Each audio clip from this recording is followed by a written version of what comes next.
शेतकरी बांधवांनो, पुन्हा एकदा डॉक्टर किसानच्या युट्यूब चॅनलला तुमचं स्वागत करत असताना आजचा व्हिडिओचा विषय टोमॅटो संदर्भामध्ये खूप महत्वाचा आहे. 6242 व्हरायटीचा 110 दिवसाच्या प्लॉटमध्ये एकरात 1000 कॅरेट क्रॉस करून अजूनही सेटिंग सुरू आहे आणि पुढे जाऊन अजून 1000 कॅरेटचं उत्पादन या ठिकाणी मिळू शकतं. त्या संदर्भामध्ये आजचा व्हिडिओ शेवटपर्यंत तुम्हाला बघायचा आहे. व्हरायटी आहे 6242. लागवड होती 15 मार्च 2026. आज व्हिडिओ घेतोय दिनांक 25/6/2026, म्हणजे 25 जूनला व्हिडिओ घेतोय. जवळजवळ असं समजा की 100 दिवसाचा प्लॉट झालेला आहे. मग अशा वेळेस 100 दिवसाचा प्लॉट झाला, 65-70 दिवसाला प्लॉट सुरू झाला आणि 100 दिवसापर्यंत 1000 कॅरेट क्रॉस केले. आजही तोडा चालू आहे. पाठीमागं मजूर त्या ठिकाणी तोडताना तुम्ही बघू शकतात. माझ्यासोबत शेतकरी आहेत ज्यांचा प्लॉट आहे, ज्यांनी डॉक्टर किसानचं मार्गदर्शन घेतलं. त्यांचं नाव मी जाणून घेतो. दादा, आपलं पूर्ण नाव सांगा. गणेश रमेश महिंद, आपला पत्ता सांगा. मुक्काम कंसेवाडी, तालुका श्रीगोंदा, जिल्हा अहमदनगर, अहिल्यानगर. अहिल्यानगर. आणि आपण किती दिवसापासून डॉक्टर किसानला ओळखता? 3 वर्षापासून. कसल्या कसल्या पिकांमध्ये मार्गदर्शन घेतलं? आपण पहिल्यांदा टोमॅटो, नंतर खरबूज, आता परत टोमॅटो. एकंदरीत काय अनुभव आला तुम्हाला? अनुभव असा आला, कमी खर्चामध्ये जास्त उत्पन्न. डॉक्टर किसानचं मार्गदर्शन घेतल्यामुळं आपल्याला कमी खर्चात जास्त उत्पन्न मिळतं, योग्य वेळी योग्य मार्गदर्शन मिळतं. म्हणजे आमचा आजकाल असा निश्चय केलता मी की सरांना फोन करून पहिलं सरांचा सत्कार करत होता आम्हाला. कारण माझ्या 1 एकरामध्ये मी पहिल्यांदा उन्हाळ्यात पीक घेतलेलं आहे. ओके. माझ्या 1 एकरामध्ये मला आता 5 लाख क्रॉस झालोय मी पहिल्यांदा. हा, अजून 1000 कॅरेट माझा माल निघू शकतो सरांच्या मार्गदर्शनामुळे. वरती नवीन सेटिंग परत चालू झालंय, खाली जुना माल आहे, अजून 400-500 कॅरेट शिल्लक आहे. बरोबर. एकंदरीत एवढ्या टेम्परेचर मध्ये तुम्हाला डॉक्टर किसानच्या मार्गदर्शनाचा फायदा खरोखर झाला का? हो, 100%. हे पीकच तुम्हाला सांगते पुढं. तुमचा मोबाईल नंबर सांगा. 99-21-80-97-55. एक काल तुमचा तोडा होता, किती कॅरेट होते? 85. काय भाव मिळाला का? 800 रुपये.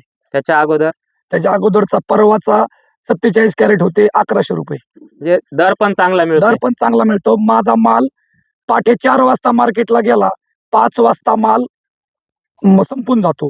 कारण ह्याला मागणी, चमक आणि क्वालिटी असल्यामुळं तिरंगाचं 1 कॅरेट पण बाजून काढून टाकलेलं नाही, निघालच नाही. अरे वा. एक तिरंगाचं कॅरेट बाहेर टाकलेलं नाही. काय म्हणताय? हे आता हे आमचे शेतकरी आम्ही बरोबर असतो. यांची डोबळी मिरची असते. अच्छा. हे रोज मार्केटला आम्ही बरोबर आहे. तिरंगायला क्वालिटी म्हणजे सरांचे टेक्नॉलॉजी वापरल्यामुळे काय होतंय, प्लसने जात आहे मार्केटमध्ये ना.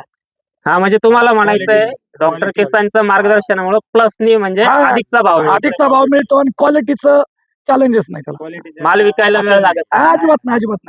तर मित्र माल राहतो, माल राहत नाही. बर. तर शेतकरी बांधवांनो, वरती सेटिंग कसं लागलंय बघा. वरती शेंडा या अशा पद्धतीने वरचं फळ सेट होतंय. हे फळ सेट होतंय. इथं पंजाल एक नवीन लागतोय. हे बघा, अशा पद्धतीने फुलं हे सेट होतंय. वरती पत्ती बघा. अजूनही इकडं पाऊस तेवढ्या प्रमाणात झालेला नाहीये, तरी देखील म्हणजे आता आपण जर विचार केला की या प्लॉटचं सेटिंग होत असताना 40 डिग्री सेल्सिअस तापमान असेल. 42. मग 42 डिग्री सेल्सिअस मध्ये दादाच्या प्लॉट मध्ये चांगलं सेटिंग होऊन अर्ध्यावर येताना 1000 कॅरेट 1 एकरामध्ये क्रॉस होऊ शकतात. दर देखील चांगला मिळाला. मग इतर शेतकऱ्यांना का अडचण येते? तर त्यासाठी शेतकरी बंधूंनो, तुम्ही भूल तापांना बळी पडू नका. माझंच रोप घ्या, माझ्या गाडीतील औषधं घ्या. कारण मी जे डायरेक्शन देतो त्यामध्ये तुमचं FMC असेल, सिजंटा बायर असेल, पिजार असेल, सगळं अगदी कॉम्बिनेशन. तिथं माझं स्वतःचं कुठलंही प्रोडक्ट शेतकऱ्यावर न लादता त्याला त्याच्या कृषी सेवा केंद्रात जाऊन त्या ठिकाणी ते प्रोडक्ट मिळतात.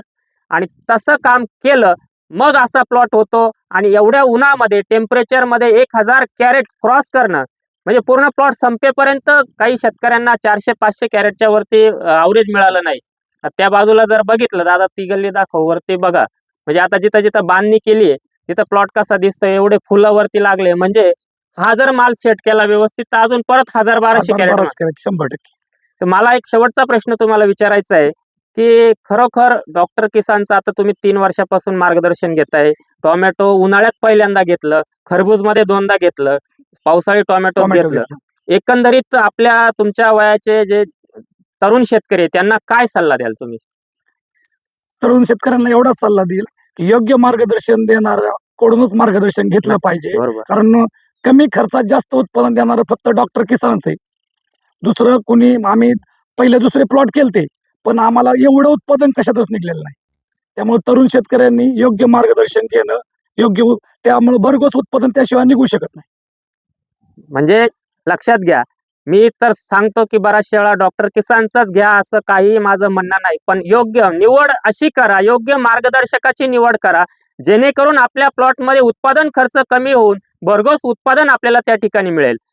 दुसरी एक महत्वाची गोष्ट, ज्या शेतकऱ्यांचे प्लॉट आता सुरू व्हायला आले तिथं त्या ठिकाणी करप्या रोगाचा म्हणजे थोडा जरी पाऊस आला तर बायोलॉजिकल त्या ठिकाणी बुरशीनाशकांचा वापर करणं गरजेचं असेल, कारण सातत्याने ढगाळ हवामान असेल आणि त्यावेळेस करप्याने पानं खूप लवकर खराब होऊ शकतात. चालू झालेला प्लॉट किंवा 3-4 तोडे झालेले, आता इथं कुठल्याही पद्धतीमध्ये नागाळे दिसत नाही. वरती जे नवीन शेंडे आहेत त्याच्यावर कुठल्याही पद्धतीत लेट ब्लाइट असेल, अर्ली ब्लाइट असेल, बॅक्टेरियल ब्लाइट असेल, फळावर सुद्धा कुठे डाग या ठिकाणी दिसत नाही.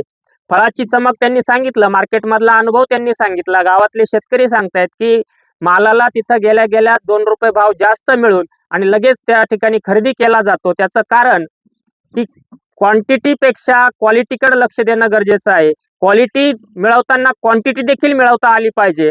या वातावरणामध्ये साधारणतः थोडा जरी पाऊस झाला नसला, ढगाळ हवामान असेल, प्लॉट सुरू असेल नसेल, तिथं तुम्हाला 200 लिटरला स्पॉट किलर 250 मिली आणि त्याच्यासोबत तुम्हाला फुलकळी नसेल, पूर्ण सेट असेल तर तिथं तुम्ही कॉपर म्हणजे कोसाईडचा वापर करू शकतात किंवा 22 टीन जे सेटिंगचे प्लॉट आहेत, जिथं वरती फुलं दिसतात तिथं 22 टीन घ्या 200 ग्रॅम. त्याच्यानंतर एक 2-3 दिवस जाऊ द्या. एक चांगला त्या ठिकाणी सिस्टमॅटिक बुरशीनाशकचा स्प्रे करत असताना एकरी 200 मिली ॲमिस्टार ऑप्टी, एकरी 200 मिली पाणी 400, 500, 600 कितीही लागू द्या.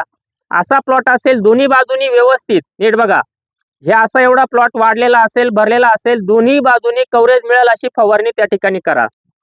त्याच दरम्यान नागळी असेल, पांढरी माशी असेल, फळाला त्या ठिकाणी थ्रिप्सचा अटॅक होतो, स्क्रॅचेस येतात, मग त्या ठिकाणी क्वालिटी खराब होते. तिथं तुम्ही जेमिझोन 250 मिली, सनड्रोप 500 मिली, इमिडा 100 मिली असा स्प्रे करू शकतात. त्यानंतर करजेट आणि कोसाईडचा एक स्प्रे करू शकतात, मेरिऑन टचअपचा स्प्रे करू शकतात. म्हणजे 3-3, 4-4 दिवसाने तुम्हाला हे स्प्रे 15-20 दिवस जर केले तर हे वरचं सेटिंग चांगलं मिळणार. खालचा फळ देखील फुगवण्यासाठी आणि वर सेटिंग चांगलं होण्यासाठी, क्वालिटी टिकून राहण्यासाठी. त्याच दरम्यान ज्या वेळेस आपण अर्ध्याच्या वर हार्वेस्टिंग करतो त्यावेळेस जमिनीच्या माध्यमातून एकरी 5 लिटर 4 स्ट्रोक, एक मास्टर रूट किट आणि त्याच्यासोबत गुळ हे ऍप्लिकेशन एकत्र ड्रिप मधून देऊन घ्यायचं. त्यानंतर 4 दिवस जाऊ द्यायचे. 4 दिवसानंतर तुम्हाला अन्नद्रव्य व्यवस्थापन करत असताना त्या ठिकाणी 5 किलो 15-30-15 किंवा 5 किलो 11-44-11 किंवा 11-42-11 या तिघांपैकी 5 किलो खत हे 4 स्ट्रोक, मास्टर रूट किट आणि गुळ दिल्यानंतर द्यायचंय. तिथून 8 दिवसाने परत एकरी 1 लिटर प्लॅटिनम, त्याच्यासोबत 4 किलो पॉवर सोल्युशन 10-40-40, जेणेकरून तुमचं वरती सेट झालेलं फळ, याची फुगवण, याची क्वालिटी, ते पोकळ राहिलं नाही पाहिजे, भरीव पाहिजे, वजनदार पाहिजे आणि त्याचा आकर्षक रंग पाहिजे, तिरंगा यायला नको, प्लास्टिक व्हायरस यायला नको. त्याच्याकरता जेमिझोन, सनड्रोप, इमिडा याच्या दर 10 दिवसाला जर फवारण्या तुम्ही सुरू ठेवल्या तर कुठल्याही पद्धतीत तुमच्याकडे तिरंगा येणार नाही. त्याचप्रमाणे फळाचा आकर्षक रंग टिकून राहील, तिरंगा देखील येणार नाही. पानं व्यवस्थित त्या ठिकाणी तुमच्याकडे तुटा फुलटा असेल, नागळे असेल, याचा प्रादुर्भाव होणार नाही. आणि जसं बुरशीनाशकांचा वापर करून आपण करपा असेल किंवा बॅक्टेरियल ब्लाइट ज्याला आपण म्हणतो, जैविक करपा, फळावर येणारे स्पॉट, ब्लॅक स्पॉट येतात फळावर, ते देखील येऊ द्यायचे नाही. फळ स्वच्छ आणि अशा, हे बघा यांच्या हातामध्ये जे आहे असं आकर्षक फळ शेवटच्या तोड्यापर्यंत जर आपल्याला मिळवायचं असेल तर ड्रिपचे जे 3 ऍप्लिकेशन सांगितले ते 4थ्या, 5व्या, 6व्या तोड्यापासून जर तुम्ही सुरू केले, पुढच्या 15-20 दिवस ते सुरू ठेवले आणि मेरिऑन टचअप असेल, करजेट कोसाईड असेल, ॲमिस्टार ऑप्टी असेल, हे सिस्टमॅटिक बुरशीनाशक 3 यांचा एक 8-8 दिवसाला स्प्रे गेला, मध्ये तुमचं मेरिऑन टचअप गेलं, एखादा स्पॉट किलर 22 टीन गेला, Z78 सिविक गेला, असे स्प्रे जर तुम्ही केले तर नक्कीच, आणि अन्नद्रव्य व्यवस्थापनाला त्याला त्या पद्धतीने मी सांगितल्या पद्धतीने जर जोड दिली तर 2000 कॅरेट उन्हाळी हंगामामध्ये देखील तुम्ही क्रॉस करू शकतात, ही गोष्ट लक्षात ठेवा. त्यांनी सांगितलं 1,000 कॅरेट सुरुवातीला भाव कमी कमी पुढे वाढत गेला 5 लाखाचं उत्पन्न त्यांना मिळालं. अजूनही अशी बाजारभाव राहिली तर नक्कीच उत्पन्नात वाढ होईल. 7-8 लाख रुपये त्यांना अजून मिळतील. आणि एकंदरीत एकराचा खर्च मी त्यांना विचारतो, खतं पावडरी म्हणजे औषधं, बुरशीनाशक असेल, कीटकनाशक आणि लिक्विड खतं किंवा जे काही खालून ड्रीप मधून डॉक्टर किसानचं जे वेळापत्रक तुम्हाला एवढं 3-3.5 महिन्यात आलं, आतापर्यंत किती खर्च झाला असेल तुम्हाला काय अंदाज सांगता येईल? आतापर्यंत साधारणतः 70,000 रुपये गेले आतापर्यंत फक्त औषधं आणि खत. तेवढंच आम्ही देतो आणि आम्ही 100% गॅरंटी देतो की 40-45 हजार खर्चामध्ये प्लॉट तुमचा सुरू होईल. तिथून तुमचा परत प्लॉट किती दिवस चालवायचा, आता तुम्हाला 45,000 रुपये तुमचा सुरू होईपर्यंत 100% खर्च झाला. तिथून 1000 कॅरेट क्रॉस करेपर्यंत तुमचा 25-30 हजार खर्च झाला. त्यावेळेस माणसाला काही वाटत नाही, हातात पैसे येतात. पण सुरुवातीला मी गॅरंटी देतो की प्लॉट सुरू होईपर्यंत पावसाळी हंगामामध्ये 40-45 हजाराच्या वरती जर अति पाऊस असेल, निसर्ग कोपल्यासारखा असेल, प्लॉट टिकवायचा असेल तर बुरशीनाशक, लिक्विड खतं हे जे काय म्हणजे ड्रिपचे ऍप्लिकेशन आणि फवारणीचं नियोजन 40-45 हजाराच्या वरती जात नाही. तुमची मजुरी आपण 20-25 हजार पकडली आणि अजून एक्स्ट्रा 20 हजार खर्च पकडला, 1 लाखाच्या आतच खर्च तुमचा राहतो. आणि त्यावेळेस 2,000 कॅरेट तुम्ही 200-250 विकले तरी 4-5 लाख रुपये तुमच्या हातामध्ये राहू शकतात. पण त्याच्यासाठी क्वालिटी आणि क्वांटिटीकडे लक्ष देणं गरजेचं आहे. जसं या शेतकऱ्याने शेड्यूल फॉलो करताना 100% तंतोतंत शेड्यूल एक पण मिस केलं नाही. आज बघा, नाशिक पासून जवळजवळ 300-350 किलोमीटरवर मी आहे आणि हे शेतकरी नाशिक मधल्या शेतकऱ्यांना पावला पावलावर कृषी विक्रेत्याकडं पावला पावलावर तिथं सगळे खतं औषधं मिळतात, शेड्यूल पण घेतात, फी पण भरतात. पण कुठंतरी एखादं मध्ये गाळणं किंवा 2 दिवस लेट करणं किंवा 2 दिवस अगोदरच करणं त्यांनी खूप प्लॉट चांगला होईल या सगळ्या गोष्टींकडे दुर्लक्ष करा. जी तारीख वेळापत्रकामध्ये दिली, ज्या नावाने तुम्हाला मॉलिक्युल दिलाय त्या नावानेच तुमच्या कृषी विक्रेत्याकडे ते औषध मागा. त्याचा पाठीमागं कारण काय आहे ते आपण देखील आजारी असल्यावर मेडिकलमध्ये गेल्यावर कधी कधी त्या नावाने गोळी भेटत नाही. तो सांगतो कंटेन हेच आहे, पण डॉक्टर सांगतो त्याच नावाने घ्या, कारण तुम्हाला उद्या तुमचं ताप थंडी नाही गेली तर मी जबाबदार राहणार नाही. फॉर एक्झाम्पल तुम्हाला मी सांगितलं, आता इथून पुढे पावसाळी हंगामाच्या टोमॅटो शेतकऱ्यांसाठी महत्वाची सूचना आहे. पावसाळ्यामध्ये फळावर येणारा टिपका असेल, करपा रोग असेल आणि लाल कोळी असेल, त्याचप्रमाणे नागाळी असेल, यामुळे प्लॉट उद्ध्वस्त होतात, सेटिंग चांगलं होत नाही, एकरी ॲव्हरेज कमी मिळतं. त्यासाठी तंतोतंत कुठलाही चांगला मार्गदर्शक निवडा, त्याचा अभ्यास करा की तुम्ही कुठली फवारणी केल्यावर तुम्हाला काय रिझल्ट येतो, त्याच्यासाठी पैसे किती लागतात, प्लॉट आपला सुरू होईपर्यंत किती खर्च येऊ शकतो, प्लॉटला सेटिंग किती आहे, आपला माल किती निघू शकतो, कमीत कमी दर पकडला तरी आपण तोट्यात जाऊ शकत नाही. हा सगळा विचार करून मार्गदर्शकाची निवड करा. दादांनी बरोबर सांगितलं, सल्ला जो दिला, योग्य मार्गदर्शकाची निवड केल्यास तुम्ही शेतीमध्ये सक्सेस होणार. आणि डॉक्टर किसानचं मी तुम्हाला सांगितलं, गेल्या 8-10 दिवसापासून व्हिडिओमध्ये सांगतो की तरुण शेतकऱ्याला महाराष्ट्रातील नव्हे देशभरातील जे डॉक्टर किसानला जुडले त्यांना सदन आणि श्रीमंत आणि 4 चाकी गाडीत फिरवल्याशिवाय डॉक्टर किसान राहणार नाही. हा एक शब्द देऊन आजच्या व्हिडिओचा शेवट करतो. व्हिडिओ आवडल्यास तो लाईक आणि शेअर करायला विसरू नका. धन्यवाद.